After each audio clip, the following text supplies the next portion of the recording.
Hi friends, welcome to Cinema Artist Best.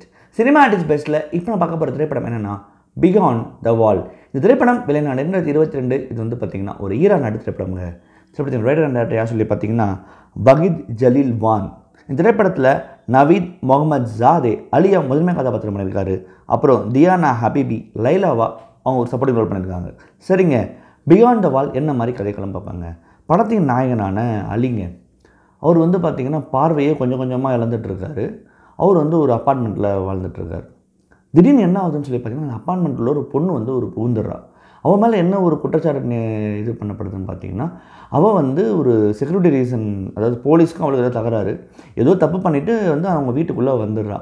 இப்போ என்னென்னா ஏற்கனவே பார்வையை இழந்துட்டுருக்கிற நம் கதாநாயகனான அலி வந்து இந்த விஷயம் வந்து அவனுக்கு வந்து ஒரு பெரிய ஒரு இதுவாக இருக்குது. ஃபஸ்ட்டில் என்னென்னா அவன் வந்து இவளை வந்து காப்பாற்றணும்னு முடிவெடுக்கிறான். அவன் உண்மையாக இவளை ஏன் காப்பாற்றணும்னு முடிவெடுத்தான், இவனோட கண் பார்வை ஏன் கொஞ்சம் கொஞ்சமாக போயிட்டுருக்கு, இறுதியில் அந்த பொண்ணை காப்பாற்றி அமிச்சானா இல்லையா, இவனோட கண் பார்வை இப்படி போனதுக்கு காரணம் என்ன என்ற கேள்விக்கு பதில் சொல்கிற படம் தான் பியாண்ட் த வால்ங்க. பியாண்ட் த வால், சுவருக்கு அப்பால். இந்த படத்தின் ஆரம்பித்த உடனே ஏன்னா இந்த படத்தின் இயக்குனரை பற்றி எனக்கு தெரியும். இவரோட முந்தைய படமான வெட்னஸ்டே மெயின் நான் பார்த்துருக்கேன். அதே மாதிரி மிக முக்கியமாக நோ டேட் நோ சிக்னேச்சர் அந்த படத்தை நான் பார்த்துருக்கேன். அது ரொம்ப மிக மிக முக்கியமான படம், மிக தரமான படமும் கூட. ஸோ அப்படின்னும் போது ஒரு எதிர்பார்ப்போடு அந்த படத்தில் நான் உட்காந்தேன். படம் ஆரம்பித்த கொஞ்சம் இதுலேயே முடிவு பண்ணிட்டேன், அதாவது இயக்குனர் தன்னோட வேலையை காமிக்க ஆரம்பிச்சதா சொல்லிட்டு ஒரு தரமான பெர்ஃபார்மன்ஸ், ஒரு கிரிப்பிங்கான ஒரு ஸ்க்ரீன் ப்ளே இதோட படம் ஆரம்பித்து அப்படியே போக போக நமக்கு அப்படியே ஒரு உள்ளே வந்து அழகாக கொண்டு போகிற டேரக்டர். ஒரு வந்து இது இவளை காப்பாற்றுவானா மாட்டான், நான் போலீஸ்கிட்டேருந்து இவளை ஏதாவது தப்பிக்க வைக்கணும், இவனையே கண்டு தெரியல என்னடா பண்ண போகிறான் அப்படின்ற ஒரு உணர்வோடு அந்த கதை ஆரம்பிக்குது. மிக படத்தின் ஆரம்ப காட்சி இவனை கண்ணு தெரியலன்றதை தாண்டி இவன் வாழவே விரும்பாத ஒருத்தனாகவும் இருக்கான், அது ஆரம்பத்தில் காட்டுறாங்க. ஸோ அவங்ககிட்ட போய் இவன் வரானும் போது என்ன நடக்க போகுது அப்படின்ற ஒரு உணர்வை ஆரம்பத்துலேயே ஒரு ரிஜிஸ்டர் பண்ணுறாங்க. பெர்ஃபார்மன்ஸ்லேயும் சரி, திரைக்கதையிலையும் சரி, அது நம்மளை க்ளூ பண்ணி உள்ளே கொண்டு போகுது. சரி, கொண்டு போக அந்த முதல் 1 மணி நேரம் வந்து பார்த்திங்கன்னா நம்மளை அப்படி ஹூக் பண்ணி அப்படி போய் நிற்குது படம். வேற இந்த செகண்ட் ஆஃபோட ஸ்டார்டிங் அது வந்து என்னென்னா சில காட்சிகள் என்னடா இது நமக்கு தான் இது தெரியுமே, இது ஏன் ரிப்பீட்டடாக இதையே காமிச்சிட்ருக்காங்க, இவன் காப்பாற்றுவானா மாட்டானா அதுக்கும் போக மாட்டுறாங்க, என்னடா அது சில இடங்கள் லாஜிக் லூப்போல்ஸ்லாம் வேறு இருக்குது. நமக்கு தெரியும் ஈஸியாக கண்டுபிடிச்சிடலாம் இந்த பொண்ணு இங்கே தான் இருக்குதுன்னு, இவங்களும் வந்து அதை கண்டுபிடிக்காமல் வச்சிட்ருக்காங்க, என்னடா நடக்குது இங்கேன்ற ஒரு உணர்வு வந்து ஒரு அயற்சியை இந்த படம் நடுவில் ஏற்படுத்துதுன்றது அப்பட்டமான உண்மைங்க. சரி, அடுத்து நான் போகிறதுக்கு முன்னாடி இந்த படத்தில் டேரக்டர் எடுத்துக்கிட்ட அந்த களத்தை நம்ம சொல்லணும். அதாவது வந்து ஈரானில் நம்ம மிக முக்கியமாக வந்து ஃபேக்ட்ரி ஒர்க்கர்ஸ் வந்து பார்த்திங்கன்னா விரட்டி அடிக்கிற விஷயம் நடந்துக்கிட்டே இருக்குது, இது கொடுக்காம சேலரி கொடுக்காம. அதில் பாதிக்கப்பட்ட பெண் தான் அந்த படத்தின் கதாநாயகி. ஸோ அதை வந்து ரொம்ப அதில் பாதிக்கப்பட்டு அங்கே ஒரு அவளோட வந்து கைது பண்ணி கூப்பிட்டு போகிறாங்க. அவள் எதுவுமே பண்ணலை, கைது பண்ணி தன் மகனை எப்படியாவது வந்து அவள் வந்து போய் தேடி கண்டுபிடிக்கணும் அப்படின்றது தான் அவளோட இது. பட் ஆனால் வந்து பார்த்திங்கன்னா அதை வந்து மகன் அந்த போராட்டத்தில் கலந்துக்கணும்னு வரல, சைன் போட்டு போகிறதான் அவள். ஆனால் அந்த இடத்துல இப்படி இருந்தவன் மாட்டிக்கிறா. ஸோ அப்படி ஒரு விஷயத்தை வந்து டேரக்டர் கொண்டு வர, இது அரசியல் பாயிண்ட் ஆஃப் வியூ ஒரு மேட்ரு அழகாக கொண்டு வர்றாரு.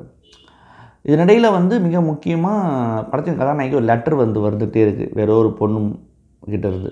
அந்த பொண்ணு வந்து நீங்கள் இல்லைன்னா வந்து நான் என்னை காப்பாற்றிருக்க முடியாது, நீங்கள் தான் எல்லாமே அப்படின்ற மாதிரி நிறைய விஷயங்கள் வந்து அவளும் உணர்வை வந்து பேசிக்கிட்டே இருக்கான். அவள் யாருன்றது வந்து கதாநாயகனுக்கும் தெரியல, அது கண்டுபிடிக்க முயல்றவங்களுக்கும் அது ஒன்றும் பண்ண முடியல. அந்த இன்சார்ஜ் ஆஃப்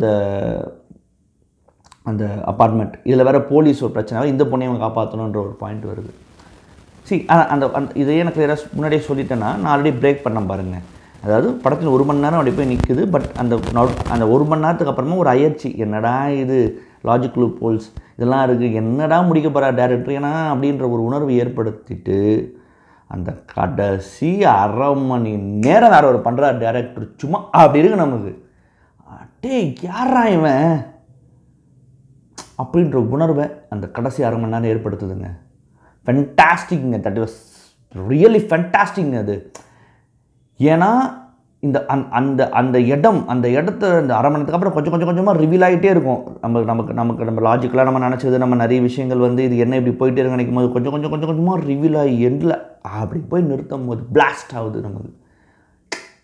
ஒரு பொலிட்டிக்கல் பாயிண்ட் ஆஃப் வியூ இந்த படம் நிற்கிறது வந்து பெரிய விஷயமா இருந்துட்டு நான் பார்க்குறேன். இட்ஸ் பொலிட்டிக்கல் ஃபிலிம் இதில் வந்து பார்த்திங்கன்னா. And end of the day it's very importantly இந்த படம் பேசுகிற மிக முக்கியமான விஷயம் ஒருத்தனுடைய குற்ற உணர்வும் அதுலேருந்து அவன் மீள போராடுறதும் தான் இந்த படத்தோட ஒன்லைன். மிக முக்கியமாக இந்த படம் சர்வைவல் பற்றியும் பேசுது. மிக முக்கியமாக சர்வைவல் பற்றி இந்த படம் பேசுது. வாவ், இது இப்படி சொல்லணும்னு நினச்ச டேரக்டர் தான் நம்ம வாழ்த்தணும். It's fantastic work from director Vaheed Jaleel வந்துட்டு எனக்கு சந்தேகமும் கிடையாது. இந்த படத்தில் நடித்த நவீத் முகமது ஜாதே அவர் நிறைய படங்கள் நடிச்சிருக்காரு. நிறைய இப்போ முக்கியமான ஒரு நடிகனும் கூட ஈரானில். அவர் அலியா பண்ணியிருக்காரு. ரொம்ப பியூட்டிஃபுல்லான பெர்ஃபார்மன்ஸ் பண்ணியிருக்காரு. நிச்சயமாகவே அவரோட பெர்ஃபார்மன்ஸ் வந்து டாப் கிளாஸ். அந்த படத்துக்கு மிகப்பெரிய ஒரு பலம். நடுவில் அந்த அயற்சி க்ரியேட் பண்ணுறதுக்குமே அந்த பலம் தேவைப்படுது. நான் என்ன நினைக்கிறேன்னா அவர் படம் பார்க்க ஆடியன்ஸை ஏன் இப்படிங்கிறான் இவன் அப்படின்ற உணர்வை கடத்துறதும் நியாயமான ஒரு விஷயமாக தான் நான் இந்த படத்தில் வந்து பார்க்குறாங்க. அதை கரெக்டாக தான் அவர் பண்ணியிருந்தான்னு சொல்லணுங்க.